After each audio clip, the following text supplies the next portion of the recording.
안녕하세요. 저는 30대 중반 남자입니다. 아내와는 결혼한 지도 벌써 6년이라는 시간이 지났네요. 연애하면서 이 여자가 아니면 내 미래는 상상도 못할 거라 생각을 했습니다. 결혼식장에서 당당히 신랑 입장을 할 때라든지 신혼집 공사가 끝나 처음 둘이서 두 손을 꼭 붙잡고 집 안으로 들어설 때 정말 제 아내와 평생을 행복하게 백년해로 할 것이라는 걸 믿어 의심치 않았어요. 바늘과 시인 마냥 어디를 가든 둘이 꼭 붙어 다닐 거라 생각했던 저의 신혼생활은 생각보다 금방 끝나버리게 되었습니다. 맞벌이 부부를 생각하고 결혼을 했는데 결혼 6개월이 지나니 아내가 더는 힘들어서 못하겠다며 회사를 그만두고 전업주부를 하겠다고 나섰습니다. 아직 갚아야 할 대출도 있는데 아이가 생긴 것도 아니고 너무 이른 것 아니냐 했더니 아내는 대학 동창 누구는 이렇게 살고 옆집 사는 누구는 저렇게 산다 하면서 자기가 아는 사람 이름을 하나씩 대면서 걔들은 결혼하고도 회사는커녕 집에서도 손에 물도 안 묻히고 편하게 산다는데 자기는 돈까지 벌고 집안일도 해야 하느냐면서 둘 중에 하나만 하겠다고 하는 거예요. 당장 다달이 나가는 대출금 생각을 하니 아내가 하루라도 더 일을 해주는 게 좋겠다는 생각이 들었습니다. 그런데 막상 집안일을 내가 할 테니 회사에 나갔으면 좋겠다고 하니 또 자기 주변 사람들 이름을 대면서 쟤들은 남자 잘 만나서 호의호식하는데 나는 왜 이렇게 살아야 되냐며 짐을 싸서 친정으로 가버리더라고요. 제가 뭘 그렇게 잘못한 건지는 모르겠는데 결국 장모님한테 해명 아닌 해명을 하고 사죄까지 하고 난 뒤에야 내가 회사를 그만두겠다는 조건으로 다시 집으로 데리고 왔습니다. 그런데 막상 또 아내가 항상 집에 있으니 집안일도 잘해놓는 것 같고 음식도 여러 가지 종류별로 해주는 게 썩 나쁘지가 않더라고요. 이거 나름대로 좋을 거라 생각했는데 그것도 잠시 아내가 전업주부 생활을 시작한 지 몇 개월이 채 지나지 않아서 매일매일 새로운 반찬은 고사하고 그나마도 따로따로 접시에 담아주던 반찬마저 유리반찬 통째로 대충 꺼내주는 게 당연해졌습니다. 내가 퇴근하고 들어오면 뭘 그렇게 누구랑 연락하는지 휴대전화기만 밤새 들여다보면서 잠도 저보다 늦게 들고 그러니 당연히 아침에 늦게 일어나게 되고 아침도 더는 차려주지 않더라고요. 간단하게라도 아침을 먹고 나가는 게 든든해서 아침밥을 좀 먹고 싶다고 하니 아내는 내가 내 밥 차려주는 사람이냐면서 성질을 내더라고요. 자기는 아침을 먹으면 온종일 소화가 안 된다면서 먹고 싶으면 내가 차려 먹으라고 화를 내는데 그냥 그 뒤로부터는 출근길에 김밥 한 줄 사서 먹는 게 일상이 되었습니다. 그런데 이제 그때까지는 아무런 생각이 없었는데 아내가 밥 먹으면서도 휴대전화기만 쳐다보고 있고 잘 때도 마치 제가 잠들기만을 기다리는 듯 눈치를 보는 게 자꾸 신경 쓰이더라고요. 특히 제가 아내의 뒤쪽을 지나갈 때면 휴대전화기에 정신이 팔려 있다가도 화들짝 놀라기도 하니까 제가 의심을 하지 않을 수가 없었죠. 경험해보지 않으신 분들은 모를 겁니다. 설마 아내가 저를 두고 다른 사람하고 그것도 모레가 아니라 제가 집에 있는데도 불구하고 대놓고 연락하고 있다고 누가 생각이나 하겠어요. 저도 그랬고 그래서 처음에는 의심만 할 뿐 실질적인 조처를 할 수 없었습니다. 만약 그게 진짜였을 때 받게 될 충격이 어마어마할 테니 조심스러워지는 게 사람 마음이더군요. 하지만 점점 더 아내가 집에서 집안일을 하는 건지 뭘 하는 건지 모르겠을 정도로 집 상태는 엉망이 되고 있었고 아내는 더욱더 의심스러운 행동만 하고 있었습니다. 집에 있는 반찬이라고는 반찬 가게에서 사놓은 다른 반찬이나 저희 어머니나 처가에서 가져온 밑반찬 말고는 다른 걸 구경도 못 해봤는데 생활비 통장을 확인해보며 항상 현금이 인출되어 있고 잔액은 바닥을 치고 있었거든요. 그래서 하루는 아내한테 경고도 할 겸 아내의 반응을 떠볼 겸해서 생활비 통장이 아니라 신용카드로 바꾸는 게 어떻겠냐고 물어봤습니다. 신용카드로 하면 연말 정산할 때 더 편하기도 하고 적립금 같은 것도 쌓이니까 더 이득이지 않겠냐고 넌지시 한마디 했죠. 그랬더니 아내가 노발대발 정색을 하기 시작하는 겁니다. 저보고 내가 살림을 해봤느냐 어쩌느냐 하면서 자기는 그냥 마트에 가면 되는 걸 한 푼이라도 아껴보겠다고 시장에 가서 현금으로 결제해가며 깎아서 사는 거라고 그깟 현금 영수증 좀 안 하면 어떠냐고 하면서 자기가 장을 현금으로 싸게 보는 게 더 돈을 아낀다 뭐다 하면서 성질을 내더라고요. 그때 제 의심은 확신이 되었습니다. 그래서 아내 모르게 해서 사람을 붙여봤지요. 아내가 제가 출근한 사이 다른 사람을 만나는 걸 알게 되는 데는 그렇게 오랜 시간이 걸리지도 않았습니다. 이미 그럴 거라 생각을 하고 있었다 보니 아내가 그렇다는 걸 알게 되었는데 그렇게 놀랍지도 않았지요. 오히려 놀라게 된 건 아내가 바람을 피우는 상대가 누군지 듣게 되었을 때 그때 훨씬 많이 놀라게 되었지요. 아내가 제가 출근한 사이 한껏 차려입고 동네에서 꽤 떨어진 곳까지 가서 만난 상대는 다른 사람이 아니고 제 동생 녀석이었습니다. 제 동생은 저보다 4살이 아래지만 아내로서는 아내 본인과 동갑이다 보니 결혼 전부터 저랑은 세대 차이가 난다 뭐라 하면서 동생하고 죽이 잘 맞는 모습을 보여줬었거든요. 그때는 동생이나 아내나 저를 놀리면서 장난을 치는 거로 생각했는데 막상 심부름센터에서 아내가 저 몰래 만나고 있던 사람이 다른 사람이 아니라 제 동생이라는 사실을 알게 되니 피가 거꾸로 솟는 기분이었습니다. 그런데 심부름센터 직원이 덧붙이기를 둘이서 항상 카페에서 만나 1시간 정도 대화를 나누다가 그 다음으로 향하는 곳은 언제나 제 동생이 혼자서 사는 자취방이라는 겁니다. 말인즉슨 두 사람은 마치 누군가가 자기들을 알아보지는 않을까 눈치채고 있는 것처럼 매일같이 밖에서 만나기는 하지만 그 어떤 행각도 부리지 않고 카페에서는 조용히 대화만 나눈다고 하는 거죠. 사람이 집 앞까지 도착하면 마음이 풀리기 마련인데도 두 사람은 그 흔한 손 한번 잡지 않는다고 하더군요. 그래서 아내가 매일같이 제 동생과 미래를 즐기고 있는 것은 사실이지만 그렇다고 해서 카페에서 매일같이 만나고 있는 것과 동생 집에 들어가는 걸 가지고 증거라고 들이밀기에는 조금 부족한 감이 있다고 하더군요. 제일 좋은 건 블랙박스가 되었든 집에서 녹음하던지 간에 어떻게든 두 사람이 저를 속이고 그러고 있다는 걸 입증할 만한 증거가 필요하다는 겁니다. 아니면 두 사람의 현장을 제가 덮치던가 하는 식으로 말이죠. 그러니까 이 심부름센터 사람도 이런 쪽 일이나 이런 경우는 굉장히 빠삭한 편인 베테랑이었거든요. 여태까지 짬으로 보기에 분명히 이 상황은 제 동생과 아내가 반드시 무언가 있을 거라는 확신이 있는데 괜히 헛다리 짚었다가 자기한테 피해가 갈 수도 있으니까 한 발을 빼는 것처럼 보였습니다. 그리고 나서는 3주를 따라 붙었는데 저렇게 매일같이 만나면서도 아무런 흔적을 남기지 않을 수는 없다고. 거기서부터는 저도 같이 협조해서 잡아내든지 아니면 자기들은 발을 빼겠다고 하더군요. 제가 여태까지 들어간 돈이 얼만데 현장 증거를 나보고 잡으라는 거냐고 따지니 이만 여기까지 하겠다는 겁니다. 이후의 일은 제가 알아서 하라고요. 어디에 돌팔이 같은 놈들한테 엮인 기분도 들고 괜히 다른 센터를 찾아봐야 그 정도로 암수를 피우는 거라면 아무것도 못 잡아낼 수도 있겠구나 하는 생각에 저도 더는 시간 낭비를 하지 않기로 했습니다. 그냥 제가 현장을 직접 덮쳐버리는 게 낫겠다 싶었어요. 회사에 월차를 내고 렌터카를 하나 빌려서 동생이 사는 자취방 앞에 대기하고 있었습니다. 아내는 제가 출근한 줄로만 알고 있을 테니 매일같이 만나고 있다고 하는데 당연히 그날도 둘이 똑같은 패턴으로 카페에서 둘이 만나서 동생 집에 도착을 하겠다는 계산이 서 있었습니다. 차 안에서 숨죽여서 기다리고 있었지만 그 시간이 평소와는 다르게 엄청나게 천천히 가더군요.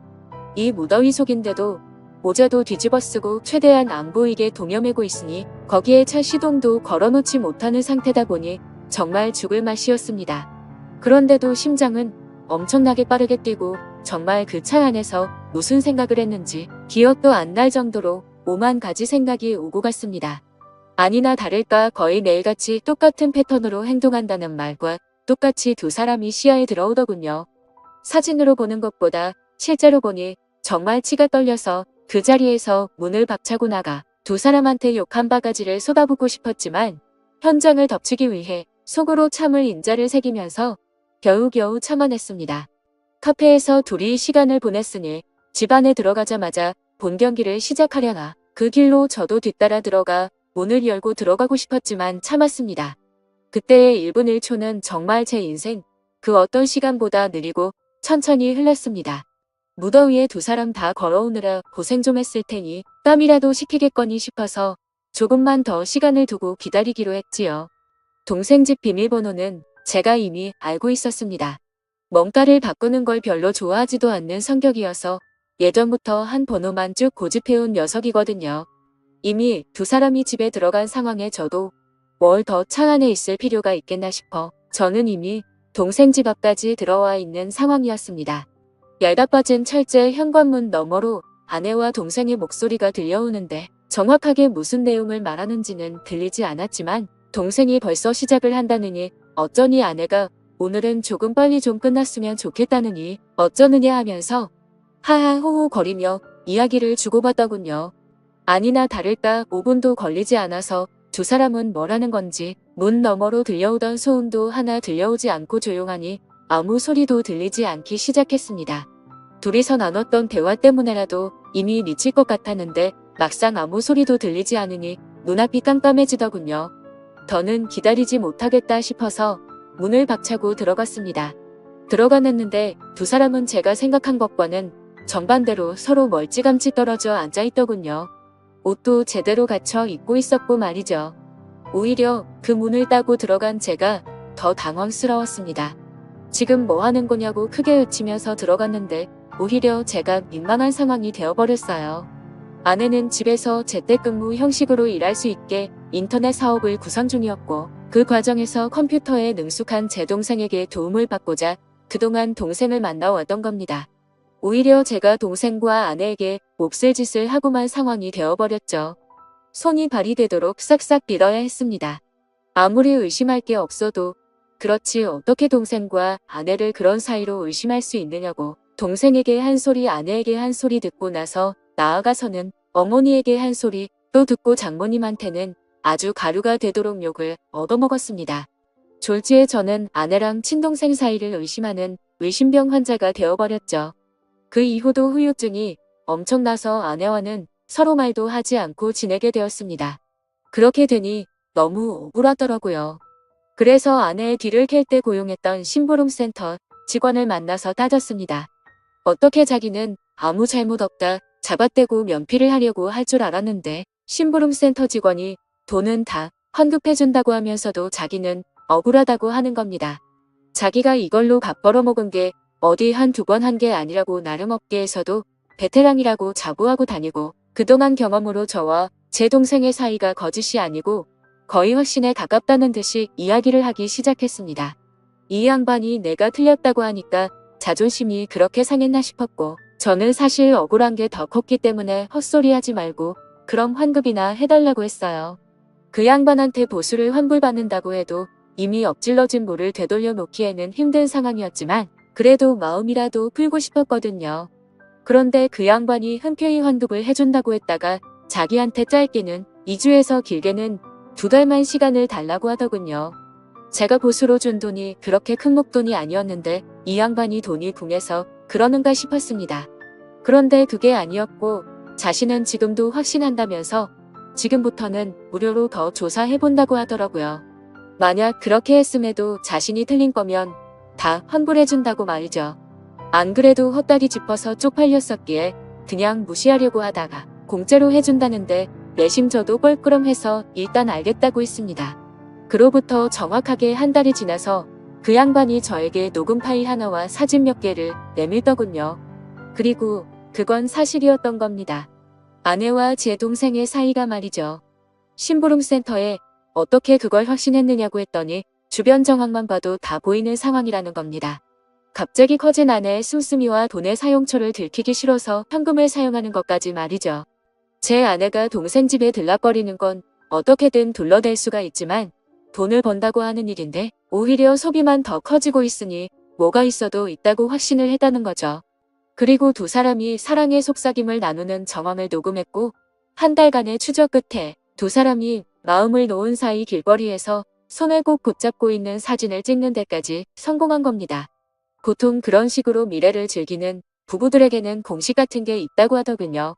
아무래도 떳떳한 만남이 아니다 보니 데이트 장소가 매번 가던 곳으로 한정적인 짝이 있기도 하다네요. 그러면 그 짝의 특징이 테이블 같은 곳도 매번 같은 자리를 선호한다는 겁니다. 그 덕분에 둘이서 사랑의 속삭임을 나누는 대화 내용도 녹음을 뜰 수 있었다고 하고요. 환불을 받으려고 했는데 심부름센터에 감사해서 추가 수당까지 지급하고야 말았어요. 아내와 동생을 한 곳에 불렀습니다. 그들 앞에 제가 확보한 사진을 들이밀었더니 제 앞으로 달려와서 무릎을 꿇고 속일 생각은 없었다고 두 사람 다 잠깐 정신이 어떻게 되었었나 보다고 하면서요. 자초지종을 들으니 아내가 처음에는 재택근무로 돈을 벌며 가게의 보탬이 되려고 했던 건 사실이었습니다. 그리고 컴퓨터에 일가견이 있는 제 동생에게 찾아가 도움을 요청한 것도 사실이고요. 저 모르게 시작해서 놀라게 해줄 생각에 저한테는 따로 말을 한 적이 없다고 합니다. 그런데 아무 경력도 없는 여자가 제 동생이 컴퓨터를 아무리 잘한다고 한들 인터넷으로 장사해본 경험도 없는 새파란 햇병아리에 불과한데 초짜 둘이서 머리를 싸매고 있겠다고 해도 돈이 벌릴 리가 만무했던 거죠. 그렇게 둘이서 맨땅에 헤딩하면서 생활비며 용돈이며 끌어다 써서 돈을 날리고 나니 그러는 과정에서 둘이 정분이 나버린 거였어요. 처음에는 그냥 돈이 안 벌리는 상황에 스트레스 해소용으로 시작한 건데 날이 갈수록 그 마음이 커져서 이 지경까지 왔다고요. 그러니까 제가 쳐들어간 그날도 일하고 있던 건 맞지만 일이 끝나면 어떻게 될지 몰랐던 거죠. 그런데 제가 좀 더 참지 못하고 현장을 확실하게 덮치지 못했을 뿐이었던 거였고요. 운도 참 지지리도 없다 생각 들었습니다. 조금만 더 참았으면 그때 이미 발견하는 거였는데 오히려 제가 성급하게 행동을 해서 두 사람한테 알리바이만 만들어 준 꼴이 돼버린 겁니다. 그리고 저한테 그렇게 한 번 걸렸으니 두 사람은 완전히 마음을 놓았던 거고 그동안 밖에서도 누가 볼까 경계태세로 다니던 두 사람이 마음을 놓고 손을 잡고 돌아다니다가 심부름 센터에 꼬리를 잡혔던 거였죠. 세상에 믿을 사람 하나 없습니다. 평생을 약속한 배우자와 저의 하나뿐인 혈육인 동생이 저를 두고 그런 행각을 벌였다고 생각해보세요. 여러분들이라면 어떠실 것 같은가요? 심부름 센터 비용하고는 다 동생과 아내에게 뜯어냈고 위자료 청구까지 했습니다. 제 친동생에게까지 합의금을 뜯어내야 하는 게 참 어이가 없는 상황이네요. 두 사람이 얼마나 깊은 사이였건 간에 제정신이면 이렇게 저와 연을 끊고 나서도 둘이서 더 만나는 일은 없을 테지요. 아니 뭐 만나도 상관없습니다. 이젠 제 인생에 더 이상은 없는 전처이기도 하고 아예 처음부터 존재하지 않았던 동생이라고 생각하고 살아가기로 했으니까요. 사연을 읽어주셔서 감사합니다.